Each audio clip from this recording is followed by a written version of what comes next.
नमस्कार, मैं हूं आपका होस्ट, आपका दोस्त अतुल सिंघल। स्वागत है आपका हमारे खास कार्यक्रम में। दोस्तों, राहुल गांधी की जमानत पुनर्विचार याचिका गुजरात उच्च न्यायालय ने खारिज कर दी। उसके बाद राजनीतिक गलियारों में घमासान मचा हुआ है और ये कहा जा रहा है कि राहुल गांधी के खिलाफ साजिश हुई है। राहुल गांधी अब शायद सुप्रीम कोर्ट जाएंगे, उसकी तैयारी पूरी की जा रही है। क्या है पूरा मामला और किस प्रकार से सुप्रीम कोर्ट में उनको राहत मिलने की उम्मीद है, इन सब मामलों पर चर्चा करने के लिए हमारे साथ हैं सुप्रीम कोर्ट के वरिष्ठ एडवोकेट शशांक देव सुधी जी। वकील साहब, अब क्या विकल्प राहुल गांधी के पास बचते हैं? देखिए, राहुल गांधी का जो केस है वह केस प्रिमा फेसाई सही पाया गया है और गुजरात हाई कोर्ट ने जो निर्णय दिया है वह इसका यह सबूत है कि यह केस में बहुत सारे मेरिट्स हैं और मेरिट के आधार पर गुजरात हाई कोर्ट ने स्टे करने से मना कर दिया। ये बात समझने की ज़रूरत है कि अगर कोई व्यक्ति अगर किसी के विरुद्ध एक डिफेमेटरी स्टेटमेंट देता है और उसके वीडियोग्राफी है, उसके स्टेटमेंट पेपर्स में है, तो अगर एविडेंस है तो स्टे का तो मामला ही नहीं बनता। स्टे तो तब होता है कि जब एक्यूज्ड अगर कोई भी व्यक्ति इनोसेंट हो। तो राहुल गांधी तो प्रिमा फेसाई गुजरात हाई कोर्ट ने ये मान लिया कि आपके अगेंस्ट केस है, आप इनोसेंट नहीं है। फिर कांग्रेस वाले ये क्यों बोल रहे हैं कि उनके खिलाफ साजिश हुई है? क्या ये माना जाए उनके स्टेटमेंट से कि कोर्ट भी साजिश में शामिल है? देखिए, राहुल गांधी को के लिए कोई साजिश की ज़रूरत नहीं है, चूँकि ये खुद इतने ऐसे बिना तथ्यहीन आरोप लगाते हैं जिसका कोई सिर पैर नहीं होता है। तो निश्चित रूप से अगर इस तरह की बात बोलते हैं तो कोर्ट के ऊपर भी आक्षेप होता है कि साजिश हो रही है। कोर्ट ने सारे तथ्यों को देख करके ये निर्णय दिया कि यह स्टे लायक मैटर नहीं है। तो इसमें साजिश की क्या उसका संबंध है, मुझे तो कुछ नहीं पता चलता है। भाई, हमारा कोर्ट इंडिपेंडेंट है, हम रूल ऑफ लॉ के ऊपर निर्भर करते हैं, हमारा इंडिपेंडेंट कोर्ट होता है। हमारे जो जज साहब हैं वो उसी इंडिपेंडेंस जुडिशियल सिस्टम के आधार पर वो निर्णय देते हैं। तो प्रत्यक्ष रूप से तो ये कोर्ट को भी आरोप लगा रहे हैं कि शायद जुडिशियरी भी इस आरोप में साजिश में शामिल है। तो निश्चित रूप से ये गलत है। अच्छा, क्या विकल्प है राहुल गांधी के पास अब सुप्रीम कोर्ट के सामने? विकल्प है हाई कोर्ट के निर्णय के विरुद्ध ये सुप्रीम कोर्ट जाएं और सुप्रीम कोर्ट में अपने उन तथ्यों को हाईलाइट करें जिसके आधार पर high court, Gujarat high court ने नहीं माना। एक सुप्रीम कोर्ट भी हाई कोर्ट के निर्णय के लीगैलिटी को देखेगा। तो मुझे तो नहीं लगता है कि सुप्रीम कोर्ट से कोई इनको रिलीफ मिलने वाला है, क्योंकि इनका जो स्टेटमेंट है वो प्रत्यक्ष है।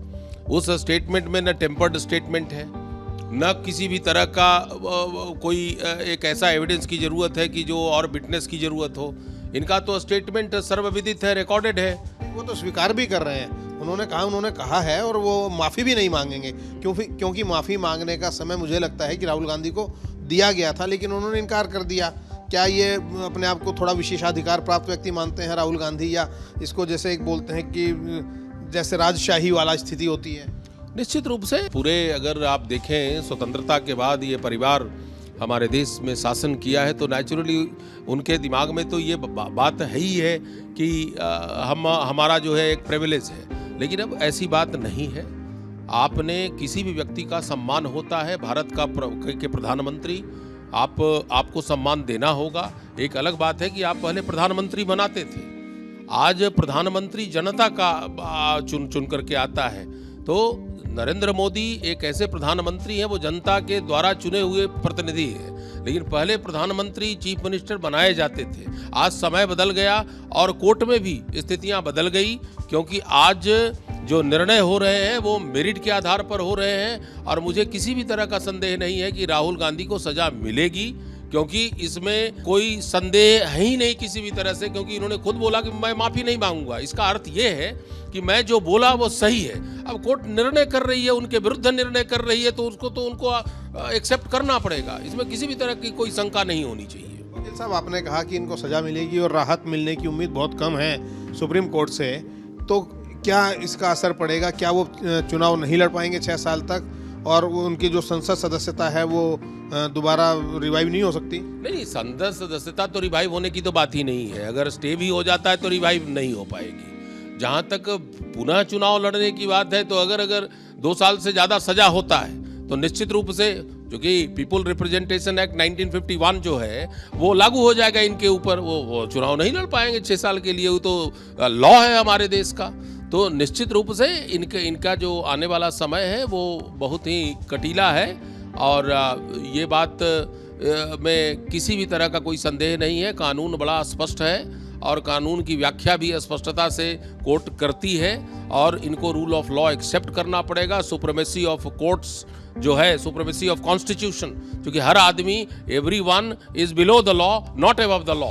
तो ये जो शब्द है वो इनको मानना पड़ेगा। ये माफ़ी मांगे ना मांगे उससे कोई फर्क नहीं पड़ता। अगर माफ़ी मांगते हैं तो ये कोर्ट का अधिकार है कि इनको क्षमा किया जाए कि नहीं किया जाए। लेकिन अभी तक मुझे जो लगता है कि इन जो गुजरात हाई कोर्ट का जो निर्णय है वो अपने आप में स्पष्ट है कि इनके अगेंस्ट जो है मटेरियल्स है, और बड़ा ही इनक्रिमिनेटिंग मटेरियल्स है। इस केस के ऊपर कोई स्टे नहीं दिया जाना चाहिए, और अपील की सुनवाई होनी चाहिए, और अपील पर निर्णय दिया जाना चाहिए। सुप्रीम कोर्ट ये गए हैं, निश्चित रूप से इनका अधिकार है जाना, लेकिन सुप्रीम कोर्ट में भी इनको कोई, मुझे नहीं लगता है, क्योंकि ये प्रामा फेसाई केस है, इसमें बहुत सुप्रीम कोर्ट को टाइम नहीं लगेगा, वो डिसाइड करेगा और इनके विरुद्ध जाएगा। ये मेरा अपना मानना है, और बाकी तो सुप्रीम कोर्ट जो भी निर्णय देगा वो बहुत मान्य सराहनीय है। बहुत बहुत धन्यवाद हमसे बात करने के लिए। शशांक देव सुधी जो सर्वोच्च न्यायालय के वरिष्ठ अधिवक्ता हैं, उन्होंने साफ कहा कि जो मोदी उपनाम के खिलाफ राहुल गांधी ने बयान दिया था 2019 के लोकसभा चुनाव के समय में, और वो अपने आप में पूरा एक साक्ष्य है कि उन्होंने अवमानना की है मोदी समुदाय की। और मैं आपको एक बार फिर बता दूं, राहुल गांधी ने कहा था कि मोदी उपनाम वाले सभी लोग चोर क्यों होते हैं, तो उसी मुद्दे को लेकर वो सेशन कोर्ट से हार चुके हैं। गुजरात के एक व्यवसायी ने उनके खिलाफ अवमानना का मामला दायर किया था, उसके बाद हाई कोर्ट से वो हार चुके हैं। माफ़ी राहुल गांधी ने नहीं मानी, और राहुल गांधी की संसद सदस्यता तो जा ही चुकी है। अब उनके ऊपर गिरफ्तारी का खतरा भी मंडरा रहा है, और अगर वो गिरफ्तार होते हैं, उनको सज़ा होती है, तो हो सकता है कि वो राजनीतिक रूप से भी 6 साल के लिए बिल्कुल बाहर हो जाएं और आगे चुनाव ना लड़ पाएं। अब देखते हैं कि आने वाले समय में क्या होने वाला है। कैमरा पर्सन वीरेंद्र मिश्रा के साथ अतुल सिंघल, दिल्ली।